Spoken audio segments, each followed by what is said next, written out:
देखो तुम्हें एक चीज़ दिखाता हूँ। इंडिया के अंदर जब हम कोई चीज़ सेल करते हैं तो इंडियन कंपनीज़ कैसे सेलर्स के साथ स्कैम करती हैं एक तरीके से। जब उसका प्रोडक्ट या आर्टिकल्स लॉस्ट हो जाते हैं तो कैसे कैसे अलग अलग ड्रामे करके वो पैसा खाया जाता है। और मोस्ट ऑफ द केसेस में जो मेरे लॉस्ट होते हैं यानी कि मेरे क्लाइंट के, वो कोरियर रिटर्न के अंदर होते हैं। कभी बोला VMS नहीं है, VMS सेटअप कराओ, हम आपको VMS का रिफंड देंगे। मैंने क्लाइंट से बोला कि VMS के पैसे जो हैं आपको मिल जाएंगे, आप लगवा लो। उन्होंने लगवाया, VMS का क्लेम करा। 3,000 रुपये के लिए जब बोला गया तो बोला कि सर ये लिमिटेड ऑफर था, ख़त्म हो गया। हमने कहा ठीक है भाई। फिर बात आई पैकेजिंग की। अब ये जो प्रोडक्ट है ना सर, ये तो मैं आपको दिखा रहा हूँ एक रीज़न से। आज भी मेरे पास 6 प्रोडक्ट आए जो गलत हैं, मेरे बैग नहीं है। हर बैग की कॉस्टिंग 700 रुपीज़ है, तो 742 4,200 रुपये का नुकसान होगा ये मेरे क्लाइंट का, और उनको कोई प्रॉफिट नहीं है। अब हमसे बोला गया है उस रिजेक्शन के लिए जो मैंने कल क्लेम डाले थे इनके, कि आप सीरियलाइज पैकिंग यूज़ नहीं कर रहे हैं, इसीलिए हम आपका क्लेम अप्रूव नहीं करेंगे। अब उसका प्रॉब्लम बताता हूँ मैं तुम्हें। इस पैकिंग में एक्चुअल में ये देखो, ये लेबल इस पर प्रिंट चिपकाया हुआ है। ये इस पैकेजिंग के अंदर मुझे फ्लिपकार्ट ने रिटर्न दिया, लेकिन ये वैलिड है क्योंकि खुद फ्लिपकार्ट ने करा। इसको कहते हैं मोनोपोली।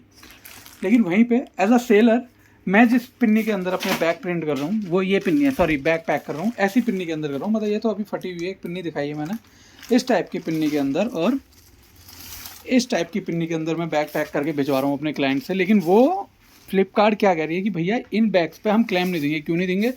क्योंकि इसी तरीके का एक नीचे सीरियलाइजेशन नंबर प्रिंट होता है। लेकिन क्या सीरियलाइजेशन नंबर से एक्चुअल में जो बैग चोरी हो रहे हैं उनको आप रोक सकते हो? नहीं रोक सकते सर। सिर्फ सीरियलाइजेशन नंबर का एक्सप्लेनेशन मांगा जाए तो वो कहते हैं क्लेम के लिए आपको ये करना पड़ेगा। जो पिन्नी मैं मार्केट से 2 रुपये में खरीद रहा हूँ वही पिन्नी 3 रुपये में मैं खरीदूंगा, और हमेशा हर एक बैग पे मुझे 1 रुपये का नुकसान होगा। आप सोचोगे 1 रुपये क्या है सर? अगर मैं एक दिन में 1000 बैग सेल करता हूँ तो आप समझो 1000 रुपये का नुकसान है। और अगर उसमें से 200 बैग मेरे वापस आ जाते हैं तो मेरे को 200 रुपये का तो वो नुकसान हो जाएगा, प्लस में, क्योंकि वो बैग तो मैं वापस भेजूंगा लेकिन वो पैकेजिंग फट जाएगी, 1200 रुपये हो गए।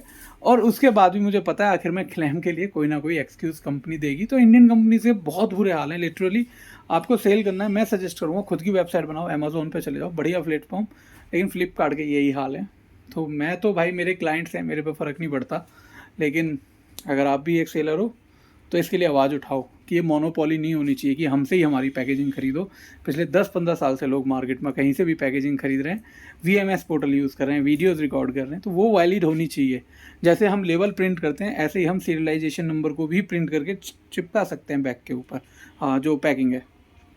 और आपकी कुछ समझ में आया तो वीडियो को लाइक करना। हाँ, स्कैम के ऊपर ही वीडियो नहीं बना रहा हूँ, मुझे पता है।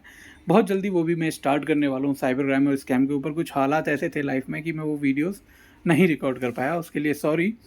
और कुछ फाइनेंशियल प्रॉब्लम्स आ गई थी जिसकी वजह से मुझे सारे यूट्यूब वगैरह की जो फ्री सेवाएं थी वो बंद करनी पड़ी, और जॉब के लिए निकलना पड़ा घर से बाहर।